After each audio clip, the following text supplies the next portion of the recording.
What's up, everybody? Hello and welcome to episode number 308 of the VK Bros with Jason and Alex VK. Now, today is going to be a big show. We're going to be talking about one of the largest stories in Australian media and politics at the moment, which is the Karl Stefanovic story, as Alex will refer to him. Stefanovic, for all of you other plebs out there. There's lots of bits and pieces to this, which I actually think are really interesting and relevant to our show, so we will go through it. Alex, you said you had something that you want to start off with first, quickly?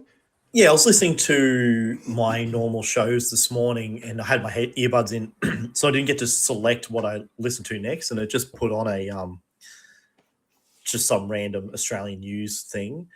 And did you hear about the opening of this Anzac like a ceremonial place? I don't know where it was, but Angus Taylor was there. They were asking him about it because apparently they did a big welcome to country and never played the national anthem. Oh, no. I didn't hear about that. Yeah, that's interesting. Apparently that just happened. So keep an eye out. Maybe by the time this comes out, because it's Thursday today, I think it only happened last night. Yeah, okay. But let's see if people are talking about it. Yeah, well... But the thing that pissed me off is Angus Taylor's like, oh, yeah, they didn't play it. They should have. And that was it. Yeah. He wasn't outraged by it. He should have. Angus Taylor's a wet blanket. I don't like him. He's just a new semi-unblemished puppet for the Liberal Party at the moment. He's just a vanilla toast guy just to put up in front and hope that they'll have a different result than under the Suzanne Ley. Yep. That is interesting. And look, at the end of the day, it could just be a complete oversight. It may not be something that is worth completely railing about. Yep. But at an Anzac Day ceremony, which is about the Anzacs, playing the national anthem would absolutely be appropriate. And I can guarantee that if they had left the Welcome to Country off, there would be a lot of people talking about that. Yep. All right. I want to get straight into Karl. Karlos Stefanovic. So it is Thursday afternoon, the 25th of June at the moment, and as it stands, there is a massive media furor, and I don't just mean media, the political circus around this on social media, with various politicians commenting about it, is quite extreme for something like this to happen. So as the play stands at the moment, and this will probably change by Monday when this episode comes out, so forgive us if that's the case, but as it stands, Karl Stefanovic has either stood down or resigned from the Today Show on Channel 9 as a direct result of concerns from the network about his interview this week with controversial right-wing activist from the UK, Tommy Robinson. Did you listen to the Tommy Robinson podcast? Yes, I did. I also did too. Now, the Tommy Robinson podcast got pulled off his YouTube at one point, and it was up in the air as to whether or not he pulled it off or YouTube actually pulled it off. Karl at this stage has not publicly commented on it. So I think a lot of people who are maybe insiders have said that he pulled it down himself. It may have actually been in response to pressure that he got from Channel 9. And just for the record, he's currently in England at the moment on leave, which was already planned. So he was already not supposed to be on the Today Show at the moment. But he was taking leave in the UK, and obviously his plan was to do these interviews for his podcast. So, there's a lot to dive into about this. And the thing that I wanted to start off with is, this is something that happened to us, and many people just like us, during COVID. This is censoring of a story. And what I think is the most important part of this entire story for me is that there are three stories that are all newsworthy to a degree, all happening in unison at the same time, but it is extremely interesting where the mainstream media and where the politicians are focusing their attention. So let me outline these three stories for you. Story number one is Karl Stefanovic interviews Tommy Robinson. That is a big story as far as the media is concerned and the politicians are concerned. And I don't know if you've seen it, Alex, but literally all over socials, you've got particularly Labour and Greens politicians doing these gigantic rants. Like, you know, when you see a dude on the train get a text message and the bubbles are that long, and you're like, that guy's in trouble. It's like that sort of diatribe about platforming the far-right extremist, which is how they describe Tommy Robinson. So that's one story. The other story, obviously, is Karl potentially losing his job with Channel 9 over the interview. That's a second story. But the third story, which has had, at least up until now, zero mainstream coverage in Australia and zero coverage by especially left-wing political figures in this country on social media, has been the UK grooming gang scandal and the grooming gang inquiry that has just completed over in the UK. Because these stories are all linked. So it is the story. That's the story. Yeah. But no one's talking about that. Yeah. This is what is the interesting part for the viewers. So for those of you who don't know, in the UK, they have just run an inquiry on the grooming gang scandal of the last sort of 15 years in the UK. And again, we could have pulled up articles and stuff like that. There's a lot of information out there. You'll be able to go and read up on it. But the long story short is essentially about 250,000 white British girls were targeted and sexually assaulted, trafficked, abducted. Some were taken overseas by grooming gangs operating out of the UK. And the majority of the members of those grooming gangs were of Pakistani Muslim backgrounds. And that's scandal in and of itself enough. You're talking 250,000 victims here. But the other part of the scandal is the fact that institutions like the police and the courts and the politicians who were aware of this stuff during that time, they just tried to pretend it wasn't happening and they covered it up. That is also a major scandal, right? Now, this is where you bring in Tommy Robinson, because Tommy Robinson has been called all of these names, far-right extremist, etc., for years, because he grew up in a county called Luton, which is where he saw all of these things firsthand as they were beginning. So as far back as, and this was covered on Karl's show, so you can go and listen to it and hear it from the man himself. As we always say, when it comes to hearing information, go to primary sources. Don't just look at the quotes. Don't just look at the media. Don't look at the shorts. Go to the primary sources. It's an hour-long interview with Karl. You can listen to the whole story and hear it from the horse's mouth. And he may or may not be completely accurate in what he is saying. However, back in 2009, so Tommy Robinson's not his real name. His real name is Stephen something. Forgot his surname. Anyway, back in 2009, in his own small town, he saw this stuff with his own eyes happening and was concerned about it. So he started speaking out about it. And that's when he created the name Tommy Robinson to be able to have a political and an activist presence without it negatively affecting his family. That was his goal. Because just like people during COVID, he was terrified of the blowback that he would receive by speaking out on such issues. So over the 15 years, he has been put through the ringer. He's been imprisoned multiple times. Solitary confinement, sometimes for months at a time. For a civil case. For civil cases. He tells a story in there about how essentially it appeared that there was a plan between inmates that he helped put in prison and also prison guards to get him brought to a certain part of the prison that didn't have cameras so they could knock him. He had multiple teeth knocked out, all of that sort of stuff, right? And again, what the media wants to focus on when it comes to Tommy Robinson is he does have a bit of a criminal past. He has been arrested times before. He was like a young footy hooligan. He's been convicted of petty assaults and all those sorts of things. So again, the media goes, when it comes to Tommy Robinson, we want you to focus on the bad things in his past so you don't listen to the things he has to say. Yep.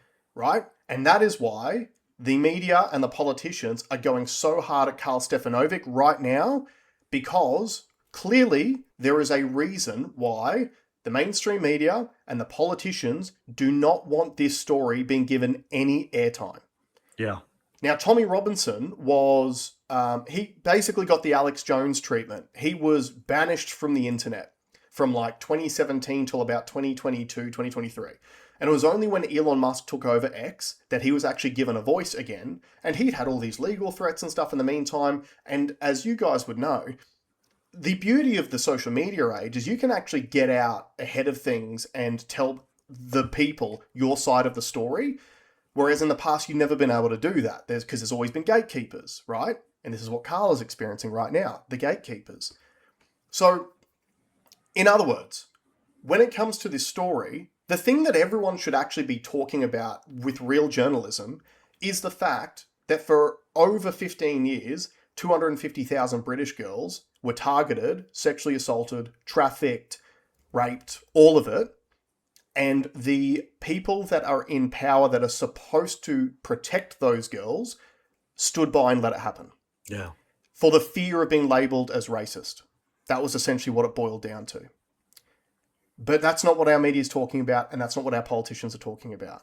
And the post that I have seen about going at Karl Stefanovic for platforming someone with such dangerous views as Tommy Robinson, it just goes to show you guys that and again, you can speculate on what the reasons are, but there is a movement from, if you want to call them the elites or the people who are in control, there is a push and a movement towards making sure that this story does not get the mainstream attention that it deserves.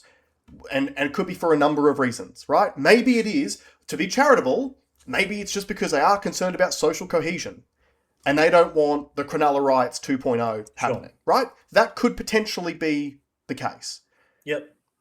But to cover it up for 15 years, and again, the big point that I want to make about the Karl Stefanovic thing is, this is going to apply a chilling effect to everyone.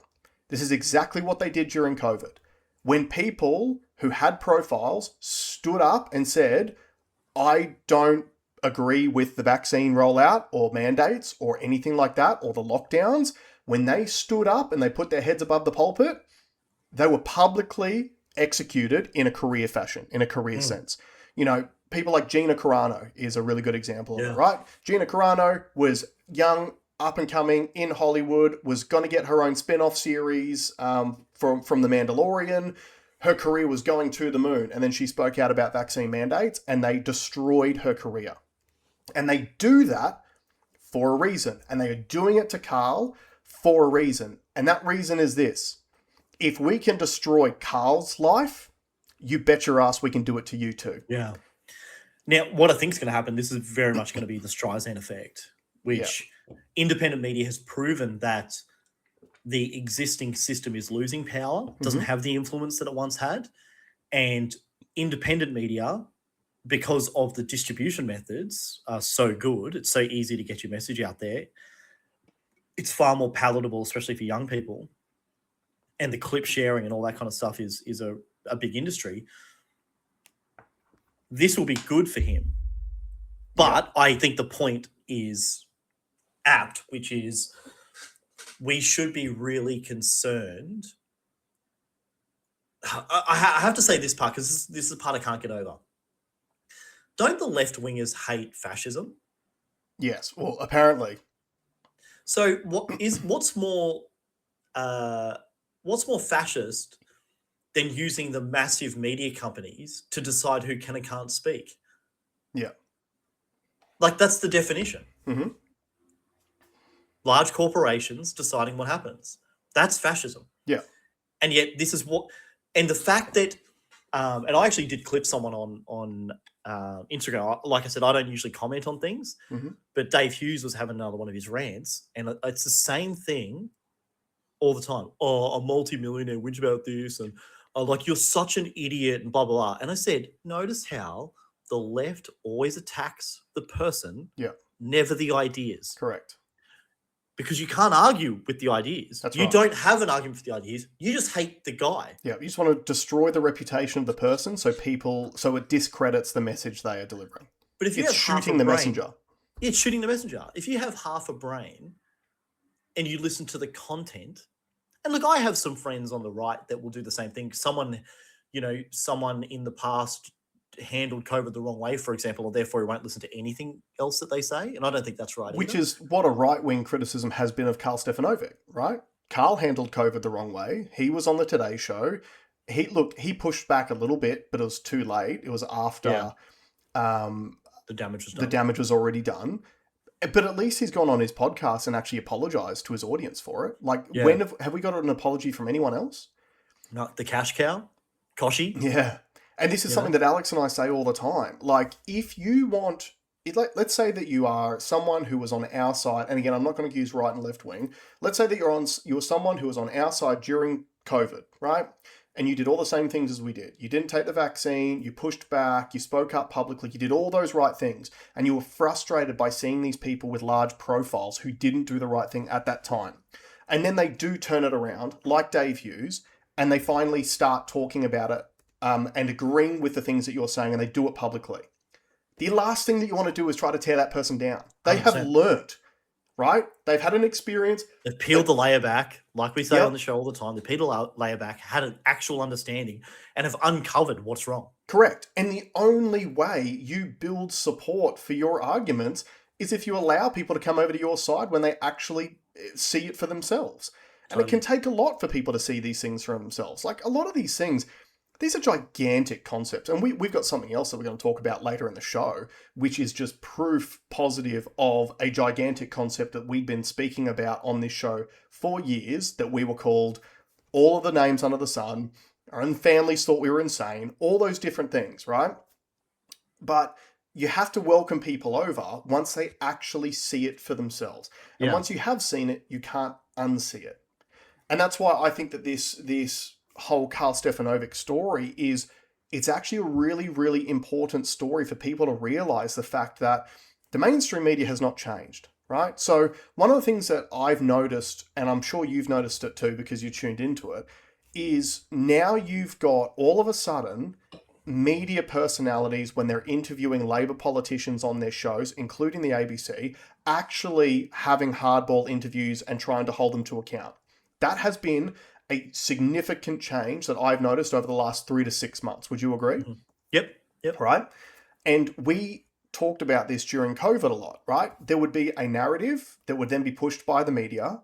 And then when it was like 6 months after the conspiracy theorists figured out that the narrative was bullshit, the media would start turning to try to keep people on side when they knew the whole time too, right? If we know, they fucking know. Yeah, 100%. And they would turn just to try to get people back on side because, like, look, you can trust us because we're reporting this thing that, none of the politicians are talking about it. And I've noticed that recently, but they're going hard at these Labor politicians. That's just to try to get people back on side. Because, and you just got to think incentives. What is the news incentive? The incentive is to sell advertising space to keep you locked and loaded. You need viewers. So, yeah, and the best way to get viewers is with outrage. Yes. Yep. Right. So just keep people pent up and outraged the whole time. Now, the biggest thing, so going back to the Tommy Robinson thing, it is disgusting to equivocate and I hate this term platforming, right? Yeah. Platforming a guy for talking about crimes instead of talking about the crimes. Correct. Right? 250,000 victims. And I think, these honestly, young girls. Do you know what it is? No, do you know what it is? It's because that number's so big, people can't comprehend it. That's right. If it was 2 and we saw the pictures, we would probably have more of an effect. But to go and say 250,000, people would just be like, and I've got a small example of this. I was talking to a friend who's friends with a paramedic, and they had an instance where they were driving through Brisbane City, through the inner city bypass tunnel, and they had someone in the car, and they saw a girl crawl out of the water drain. Wow. Inside the tunnel, and they pulled over, and she was clearly sex trafficked. Wow. And didn't speak English, had been bashed, all horrific stuff. I didn't know that stuff was happening here. Yeah. Do you know what I mean? Like, you don't think about it. They don't talk about it, and you don't see it. But now I've just heard about this. I'm like, oh, there's probably this whole world or underworld that is happening, and is ignorance bliss for me not to know about it and to live life thinking, oh, everything's all rosy. But like I said, if I peel that layer back, what will we find? Well, that's exactly it. And here's the thing too, right? You're talking about focus and that sort of thing. Look what the media did during COVID. Every day on the TV screen, COVID tracker, This is how many new cases today. Dead. This is how many deaths have happened today. Can you imagine if over the last 15 years they did the young raped girl tracker, and every single day they actually put the numbers up on the screen of new victims? How do you think the public would have responded to that? This would have been done. It would have been over a long time ago when it should have been. But they covered it up. Everyone is complicit in this. Politicians, police and law enforcement authorities, and the media are all complicit. They created more of these young female victims, and I should say they weren't just female either, which is something that Rupert Lowe clarified when he recently spoke about it. Right. There are young boys in this too. They're all complicit in the sex trafficking of minors. And yet, in Australia today, the main news story is how far Karl Stefanovic has fallen and is pandering to the far right by platforming the guy who was imprisoned multiple times just for the crime of trying to warn people about what was happening and create less victims. Yeah, I can give you like a social mentality opinion on this. Mm-hmm. I've noticed this a bunch of times. I know this is something you can go and test on your friends, right? If let's say there was a topic about some horrific incident, joke about it to your friends and look at how they perceive you. Yeah. They perceive you as being more evil than the person who perpetrated the thing. That's right. Yeah. And look, I wonder, and I've said this for ages, I wonder what these Netflix documentaries and true crime, this obsession, especially with women and true crime. Yeah.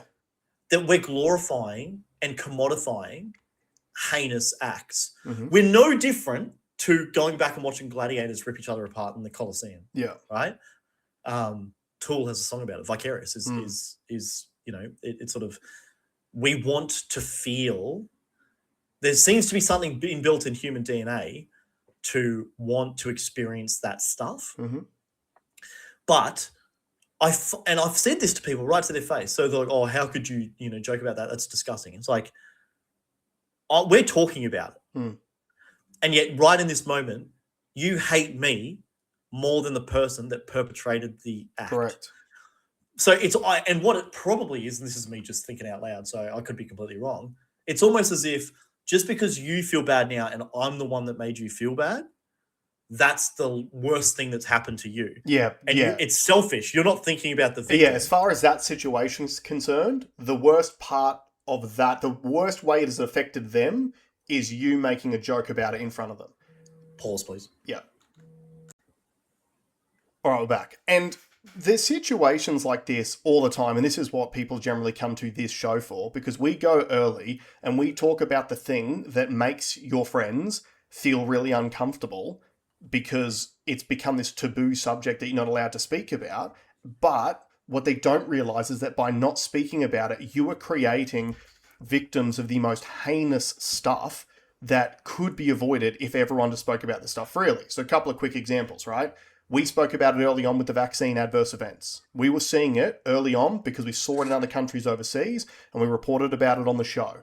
And our biggest point was, at that stage, you could clearly see a few things. Number one, the actual death rate from COVID was extremely low. That was very well proven before the vaccines even came out.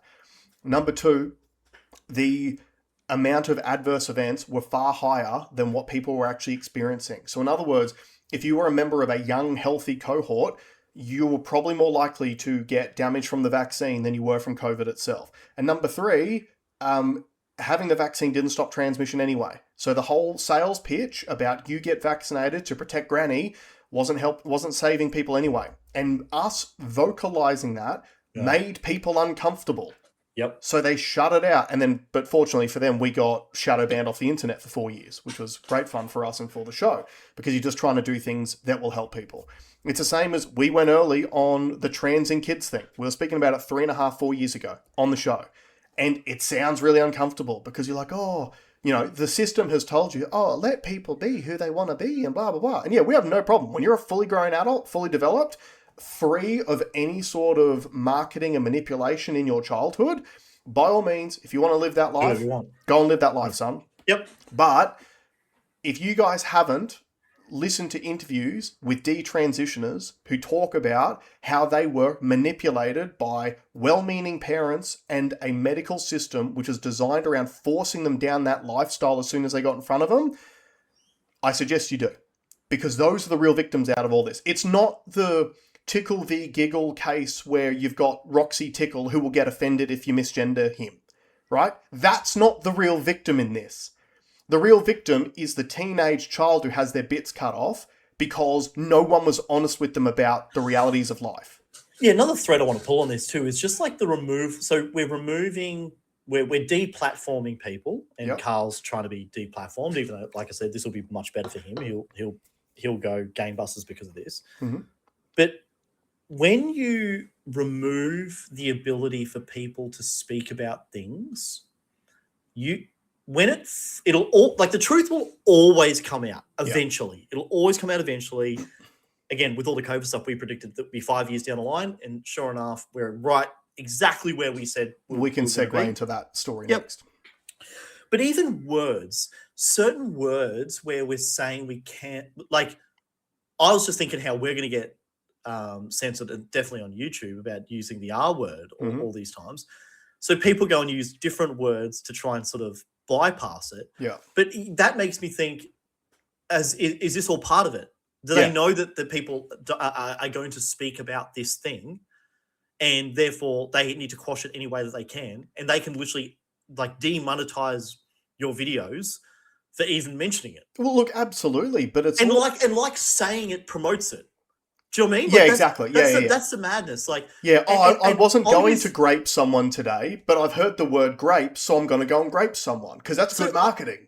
The big example I always use is there was a period, I remember when we used to freely talk about suicide on the news. This person died of this, it's believed to be suicide.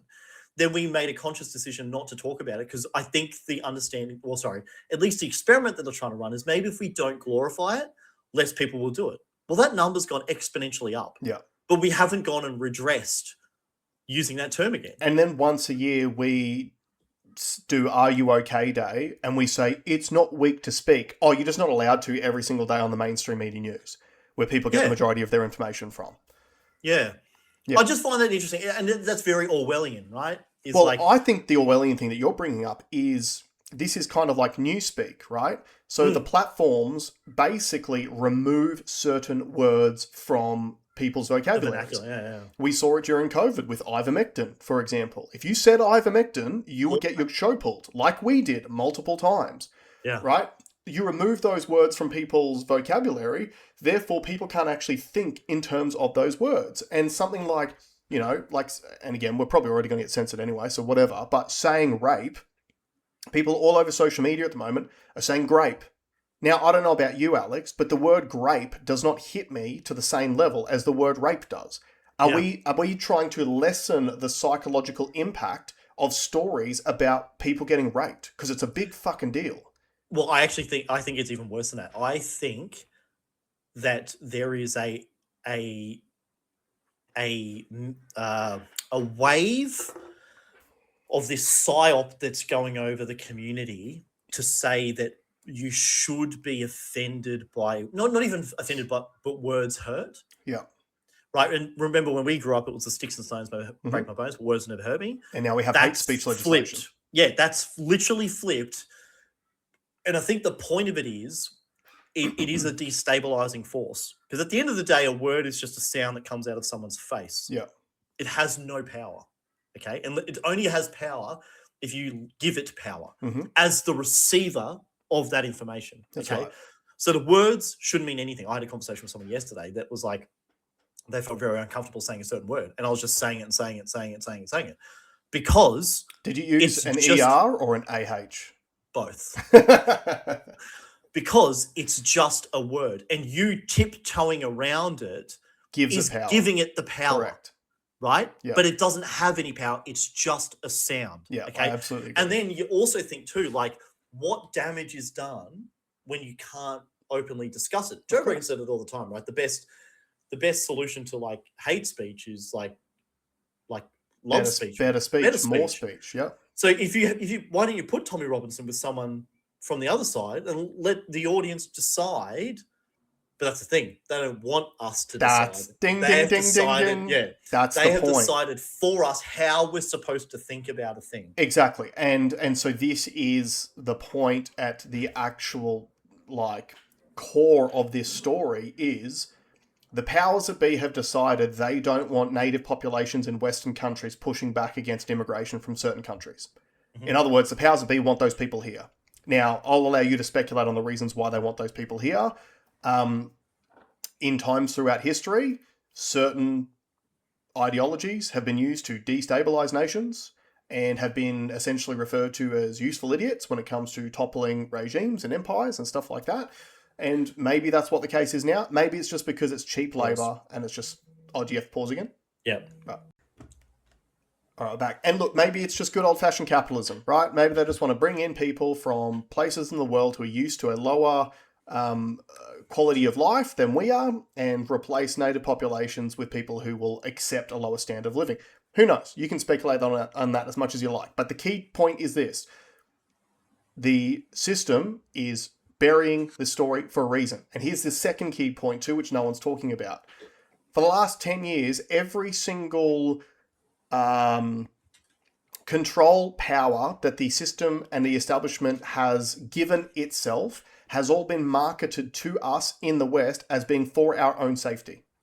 Yeah. All the COVID stuff was for our own safety. All the renewable energy stuff is because of our safety, because the global boiling and the climate and the world's going to explode. All of it has been like cameras everywhere. We need facial recognition everywhere for your safety. Trying to remove cash transactions and completely track every single transaction you make is for your safety. And yet, in the meantime, for the last 15 to 20 years, 250,000 UK girls, white girls in the UK, were raped and trafficked, and the system knew about it, and they didn't want you to know about it. And they allowed it to happen. So not only does it not make you safe, you shouldn't want safety. No. You should want the truth. And freedom. And freedom. Those are the things, like, this is the big, like, really, to me, at the very top of the tree of this whole thing, what I always revert back to, is you are an independent citizen of this world, right? You should have the freedom to do whatever it is that you want, but you should also demand the truth. You should deal in truths, not in emotives, right? And I think the whole system is trying to say, no. Let us decide. The Ministry of Truth, right? That's an Orwellian concept. Yep. The Ministry of Truth, we will decide what is true and what's false. You know, the COVID, the malinformation was like the wildest concept that malinformation is information that is real, but does not bode well for it will make you lose trust in the institutions. Yeah, so we're going to label things malinformation, and someone could and we've heard politicians say, "Oh, that's malinformation." Yeah, like, yeah, dude, we know. That's right. and you're still supposed to address it because you're lying to us. But the majority of people out there, because they have been programmed by the system, they hear malinformation and they just think it's the same as mis or disinformation, right? Yeah. And we know the difference in the definitions. Misinformation is incorrect information that was spread by mistake. Disinformation is incorrect information deliberately spread for an agenda.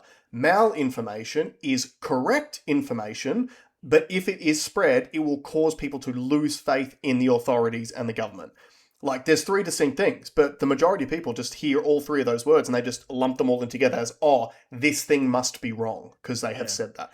Now, can we flick to COVID now? Yes, so I was going to say, speaking of mis and disinformation, and things that we've spoken about that we were called crazy for on the show for 5 years, Tulsi Gabbard, the now former Director of National Intelligence in the US, declassified a whole bunch of materials and posted them up on the DNI website before she left. Now, I'm going to say the caveat here. This is a good thing, but not in the way that most people like us would have hoped. Really, people want justice, right? People want justice and accountability. And you will get none of it. And part of this has been done in a way which ensures you will get no accountability. And the reason being that I think it was only a month ago or something like that, that the statute of limitations around Fauci's perjury in front of Congress lapsed. Of So course. even though we've now been given this information, nothing's going to happen to Fauci because he got his pardon for the last 10 years, which involves his time, but also his statute of limitations has expired. So nothing's going to And happen to Fauci. I said this. I said this would happen. No one was going to go to prison for this. The Yes. truth was going to come out, right, as it always does. Yep. And the example that I used, like the data point that I used to come to that, was the fact that the war in Iraq, the original one, 2003, was like Tony Blair should be in jail. Yeah. But he's not. He's around hocking. He's actually back doing business in the Middle East again. Yeah, selling solar panels to, Yeah, but what is important about this is this was one of those conversations which was a taboo subject for 4 to 5 years that no one was allowed to speak about, that people were deplatformed for speaking about, and now, when it's 5 years too late for it to matter, it has been proven as irrefutable fact. And the other thing, the system gave the people the ammunition to quash people that were speaking the truth. Correct. Cookers, disinformation, Conspiracy theorists, anti-vaxxers. Conspiracy theorists. Yeah. Right? They equipped, and we'd heard them all. I was talking to people. Oh, you're an anti-vaxxer. Oh, let's go, champ. Let's talk about it. Yep. You know? It's the same as when they called everyone Nazis during that period of time, because it's the most simplistic wordplay trick. Everyone knows Nazis are bad. So if you just equate being anti-vax with Nazism, the majority of people will be like, I don't want to be a Nazi, so I better be pro-vax. Yeah. Because people don't pay attention. So let's read this, right? So for immediate release, this was on the 18th of June, 2026, so a few days ago, about a week ago now. Fauci funded Wuhan lab research that sparked COVID. Washington, D.C. Before the COVID-19 pandemic, Anthony Fauci... Now, sorry, can you just scroll up? Because I need people to actually see. This is on the Office of the Director of National Intelligence website. This is not Infowars.com. Yeah. This is the Director of National Intelligence. ODNI.gov. Correct. All right, so scroll back down. Before the COVID-19 pandemic, Anthony Fauci, as head of the National Institute of Allergy and Infectious Diseases, or NIAID, provided millions in US taxpayer dollars to fund dangerous gain-of-function research on bat coronaviruses at the Wuhan Institute of Virology, work which is now widely viewed as a source of the unintentional lab leak that sparked the pandemic. Today, Director of National Intelligence Tulsi Gabbard is releasing never-before-seen communications and documents exposing how Fauci worked with politicized career leadership in the intelligence community, or IC, to suppress the truth about his actions, the virus's lab leak origins, and his role in directing US funding for this dangerous research that caused immeasurable harm and countless lost lives.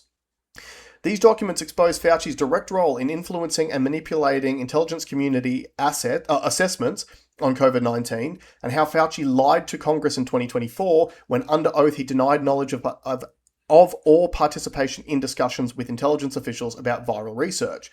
So you can view the communications and documents there. So you can actually click the link and you can read through. It's got emails, it's got everything in there. Didn't we show this? Like, haven't we showed the stuff between him and Peter Daszak and the Eco Health Alliance? Like, we showed all this. So remember, I don't know if you remember this. I drew a diagram 5 years ago detailing this. So in quotes, the COVID-19 pandemic caused tremendous hardship and pain for millions of our fellow Americans and for countless people around the world. After years of lies, censorship, and cover-ups, sound familiar, guys? The American people deserve transparency, truth, and accountability, DNI Gabbard said. The tactics used to hide the truth are straight from the deep state playbook. Politicized, self-serving leaders like Dr. Fauci covered up their own wrongdoing and abuses of power, manipulated intelligence, lied to Congress, and undermined a duly elected president by restricting his access to vital facts needed to keep the country safe. It's time for American people to learn the real story. Just got it. So I'll read from that. So Fauci's close intelligence community relationships enabled him to assume 3 key roles during the pandemic that shielded him from scrutiny as he wielded outsized influence. Fauci funded risky coronavirus research linked to Big Pharma and the pursuit of universal vaccines worth trillions of dollars. Fauci was the behind-the-scenes advisor who, with his hand-picked experts, pushed the intelligence community to endorse a natural animal origin to hide his dangerous research. Fauci became the nation's pandemic pundit and publicly pushed lies, disinformation, and censorship. So remember, disinformation is incorrect information deliberately pushed to suit an agenda. It goes on and on and on and on about a whole bunch of different things. But here's the point, guys. Here is the thing that I want you to focus on in regards to this story. This coronavirus thing is the grooming gang scandal today. They are making it toxic for anyone to even mention these 250,000 victims in the UK. It's toxic. This is COVID all over again. And in 5 to 10 years, when it is no longer politically unpalatable to talk about, there will be a report that gets publicly released by some key politician or intelligence figure that goes, Tommy Robinson was right the whole time. But it will be far too late and the damage will have already been done. And the learning from this, guys, is as a human being, we all know when something doesn't feel right. We all know it. And we know it when a politician speaks that they're lying to us. We know that the reasons that they feed us for them doing and pursuing certain policies, they cannot be that. Like, the budget changes, the tax changes, for example. The sales pitch is it's to help young people into housing. It's going to do the opposite. It's going to make it much harder for young people to build wealth over their lifetimes. So, obviously that's not the real reason. So what is the real reason behind all of it? And when you need to train yourself to actually go back to trusting your gut and your natural instincts on a lot of these different subjects. And I think that one thing which I'm really happy about, also very unhappy about too though, is in the last 10 years, academia has essentially destroyed its reputation. Yeah, absolutely. Right? We have academia to blame for COVID. We have academia to blame for climate change. We have academia to blame for these LGBT rates in the UK. Yeah, trans. Yep, the trans agenda, all of it. All of these ridiculous ideas, you have to be an academic to be able to do the mental gymnastics to be on their side and think you're doing the right thing. And also get paid for the privilege of doing it because you are a mouthpiece to a system. Yeah, and it's always the people that are the furthest removed from the negative impacts of those policies that are the ones who support them the loudest. Yeah. You'll find a lot of people who are pro-trans don't have their own kids, for example. That's a really good example of it. You'll find, the voice referendum, closest to the inner city, in a capital city that you were. So in other words, the further away you were from Indigenous peoples, the more likely you were to vote yes. It is a thing that happens. But what I really, really want people to talk to their friends about is this. Once upon a time, we used to think for ourselves. Yeah. We would, Alex and I talk about this every so often, but we are the last lucky generation because we grew up in a pre-internet world. That's how old we are. Yeah. The internet was only really a thing in the late 90s, early 2000s. So we grew up in a time, because we were born in the 80s, before that. And do you know what one of the funnest part of that time was? Having arguments with your mates. Yeah. Because you would argue with your friends until you were blue in the face.